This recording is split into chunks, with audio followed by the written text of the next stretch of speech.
Welcome to Homestead Odyssey. We'll be making herbal dewormer goat cookies.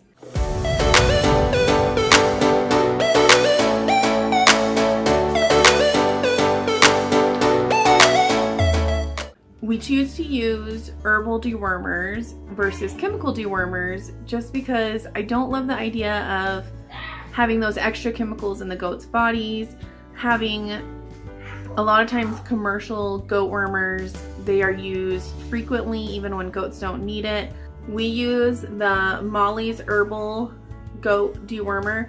Right now, because our goats are nursing their babies still, we are using the Formula 2. The Formula 2 goat dewormer.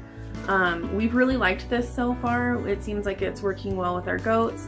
When we make our cookies, we put this in with the mix along with some other minerals and natural dewormers.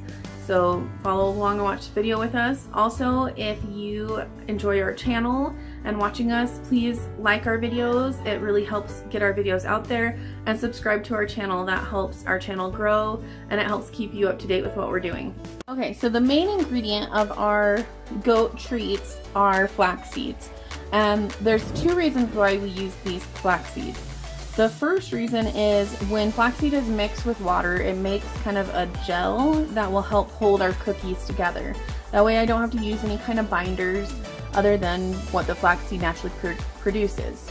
The other reason we use flaxseed as the main part of our cookies is flaxseed is very high in selenium. So far we haven't had any issues with selenium deficiencies in the mamas or in the babies. And I really attribute that to them having the flaxseed regularly. That way I don't have to buy supplemental selenium for our goats. This is about 6 cups of flaxseed. I like to make really big batches of our goat cookies because I don't have to make them as often. So the first thing I'm gonna add to our flaxseed is water. So I kind of just add the water till it looks right, but you can see this dark layer right here, that's water. So about that much water. You want enough water for the flaxseed to be able to start absorbing it and make a gel. I let my flaxseed normally sit at least a half an hour to several hours. Normally I forget about it and I come back to it later in the evening. I will check it every once in a while, and if it looks like it doesn't have enough water or starting to kind of look dry on top, then I will add more water to it. So we will let this flaxseed sit and we'll come back to it. A couple of my kiddos in the house are, this was a terrarium. Here's one that's still got its lid on because its seedlings didn't come up. But they're making terrariums for Cub Scouts. And then these pots are different vegetables that they planted for 4-H. And I can hear someone naughty. What are you doing? Where did you find that? And you colored in my basket. Should we clean it up? There we go. We clean it all up. Whoa! Did you paint your toes? And your knee? What were you doing? Did you finish wiping it? Look, there's no more. We gotta wipe it. She's really good at making messes, and we're starting to teach her to clean up her messes. But she gets a little bored cleaning them up sometimes, huh?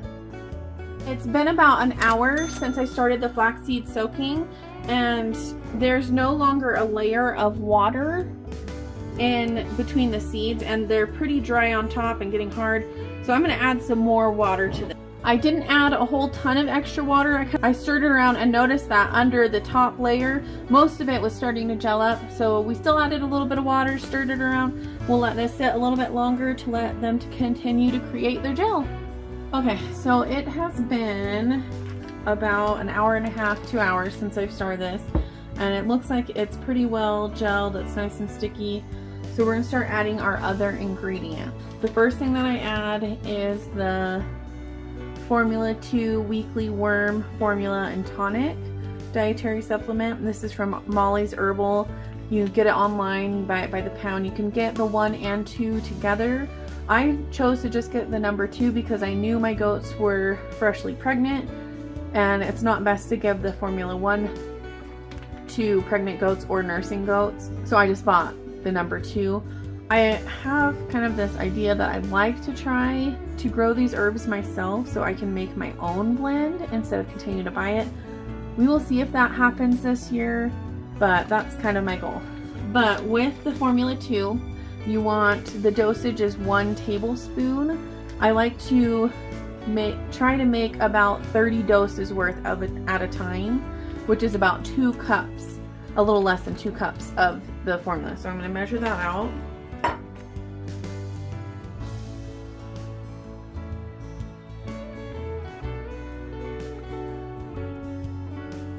Okay, so that's about 2 cups. The big thing with using an herbal treatment for worming or for anything with your goats or people is when you are using herbs, you need a consistent dose of it.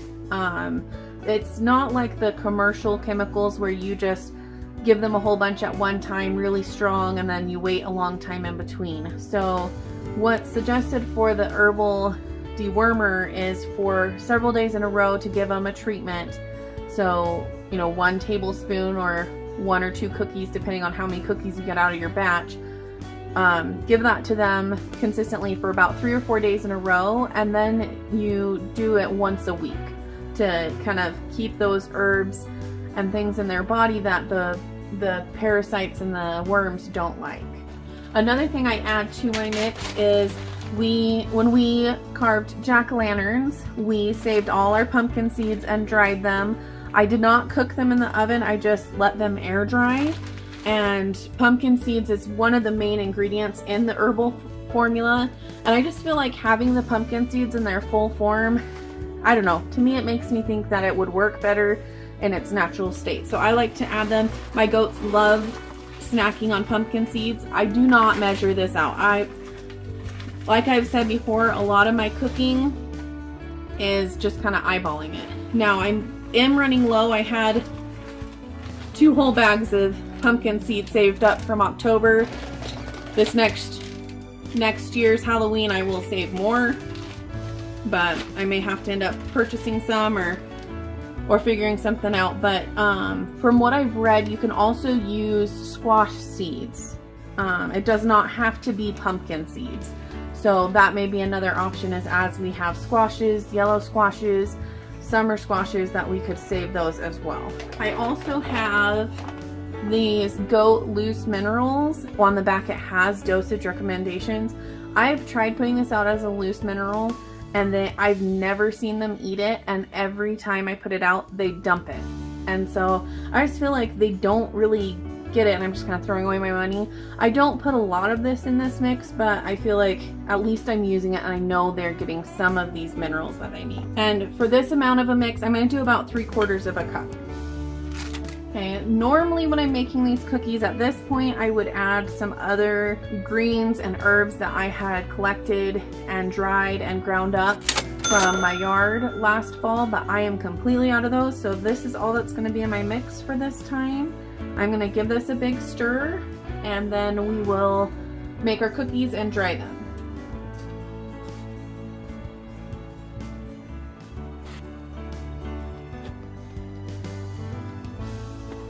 And always at some point, I just have to get my hands in and do it because it just won't mix up all the way without it.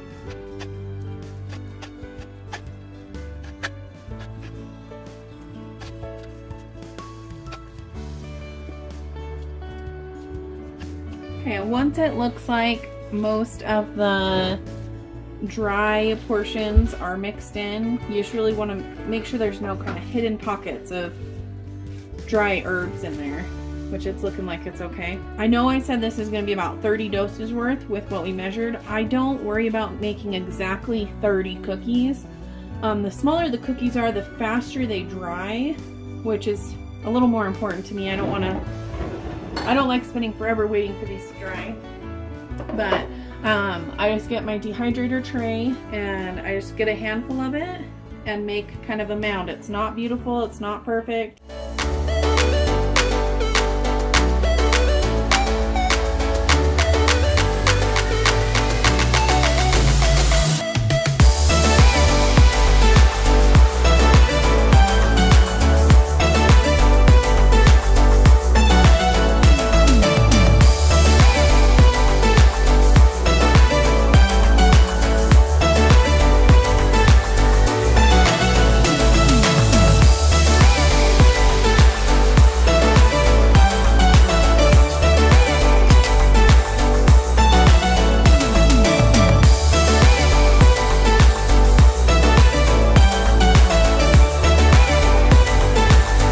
cookies are now shaped and in the dehydrator. Sometimes I have to do it in multiple batches, but I was able to fit all of these into this batch. So I'm gonna put the lid on, plug it in, and turn it on. And we just dry the cookies until they are done. Typically I will come and flip them over after a couple hours. When the top seems dry, I'll give them a flip so that the bottom side can get a little more dry. Okay, the cookies are all dry. I had them dry overnight. We flipped them and dried a little bit more this morning. And then I like to let them sit for a little bit without the dehydrator running, just because my dehydrator, it doesn't have a setting where it doesn't apply at least some heat. And so I like to let them kind of come down to room temperature. And now that they've cooled, we're gonna bag them up. So we ended up with about 50 cookies, but with the extra pumpkin seeds in there, I'm probably gonna go ahead and just say that's 50 doses for us. That way we will be able to spread them out over time. If our goats, if I see issues where there's signs of bad worms, we'll increase how many we give them, but 1 cookie for now per week is what we will be doing. And I will show you later tonight when we go feed our goats, us giving them a cookie, and you can see how much they like them. Hey. Okay, we're gonna see if I can get a video of this. I'm being attacked because they want their cookies. There's one. And she's gonna try to steal it out of her mouth. Leave her alone, Minnie. I'll get you one. Okay, hang on, Minnie. Oh my goodness. Freaking out because they love their cookies and they can't wait. That was probably not in focus, but that's how much they love their cookies. And now she wants more. Nope, you get just one.